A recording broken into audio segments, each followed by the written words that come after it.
Well, of course, the attacks that have just been described were appalling and completely unacceptable, but Mr. McConnell's remarks were completely unacceptable. Mr. McConnell is in a position of leadership. People in a position of leadership should be extremely careful about what they say. They actually influence a mood, they influence behaviour. And to say that he supported basically anyone but England is an act of pettiness and spitefulness and vindictiveness. And it's absolutely extraordinary to me that the leader of a country can stoop to such an appalling act of vituperation against another country and another people. If it had been said, if he had said the same thing about an ethnic minority, he would rightly have been torn limb from limb.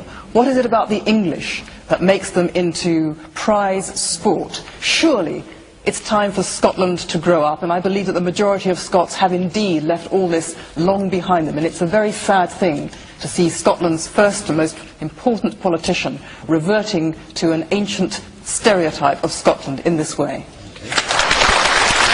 I'm not here to defend my newspaper, but I don't think it's xenophobic to raise concerns which are shared by very many millions of people about the rate of immigration. Frank Field has made similar remarks recently. Is he xenophobic? Are you saying that millions of Britons are xenophobic? I do think you have to be quite careful in spraying around insults like this, which are designed to shut down legitimate and necessary debate. Julie O'Brien and Alex Salmond. Well, it's nice to hear Alex Salmond's interpretation of liberal values and the support for freedom of speech. The fact is he's comprehensively missed the point. Of course people are entitled to support whichever team they want. The point about Mr. McConnell's remarks was that he went out of his way to be nasty about England. I think it's important to bear in mind that the hostage-taking of this young 19-year-old soldier is not an incident in isolation. It was the last of many, many straws. Don't forget, this was part of an incident in which 2 of his comrades were killed. Subsequently, another Israeli settler who was taken hostage was shot. This comes also at the end of a barrage of rockets which are being fired every day into Israel from Gaza. Since the Israelis pulled out of Gaza, more than 1,000 of these rockets have been fired from Gaza. During the so-called Hamas truce, a tunnel was dug over many months, it would appear, where these terrorists came through in order to mount their most recent attack.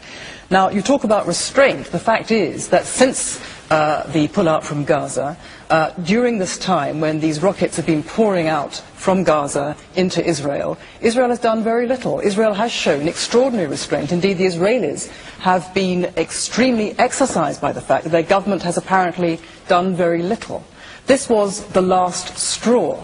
And one has to bear in mind, it's all very well for Julie to say, and I know this has been widely reported, that, you know, it's particularly ironic and tragic because there was a glimmer of hope with Hamas possibly implicitly reckoning Israel.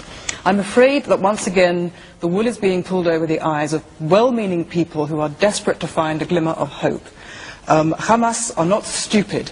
They understand that giving this kind of rather ambiguous signal will lead people to say, well, Israel now must hold back. If you look at what Hamas has said, this famous agreement that it's made, in which it tacitly accepts the existence of Israel, it's no such thing. What it has said is it would be happy to have a state on the disputed territories, but it has said explicitly, we said we accept a state in the territory occupied in 1967, but we did not say we accept 2 states. It has expressly said it does not recognize the legitimacy of the occupation. And when Hamas talks about the occupation, it is not talking about the disputed territories, it's talking about Israel. Let me remind you, Hamas is charged by its charter to destroy Israel and kill all Jews in the world.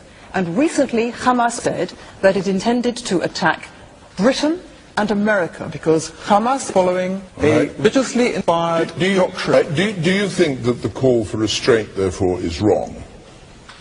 It depends what you mean by restraint. To say, is the call for restraint wrong, implies that Israel is not behaving with restraint. If Perth was being rocketed every day from Norway and did nothing for several months, and then when Scottish people were taken hostage and murdered, with the rockets still coming over, and it went into Norway and stood on the borders of Norway and threatened Norway while continuing with diplomatic negotiations, would people be saying, oh my goodness, Scotland must show restraint? All right, be brief, because you had a long time Indeed. before. I don't think that's a briefly. really fair or apposite comparison. But the fact is that the question is, what else is Israel to do? It is negotiating, as I understand it.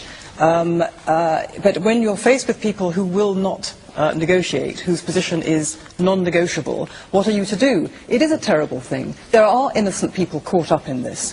War is a terrible thing. Innocent civilians get caught up. But at the same time, don't let us forget that the Palestinian people voted for Hamas. Now, one can say they voted for Hamas because they thought it was going to get rid of the corruption of Fatah, but nevertheless, they voted for an organization which is committed to, I'm afraid, a genocidal project. Now, you can't say that, you know, the people are simply not in any sense responsible. And, you know, there are reports coming out from the Arab press that the Palestinians in Gaza are extremely delighted by the current situation.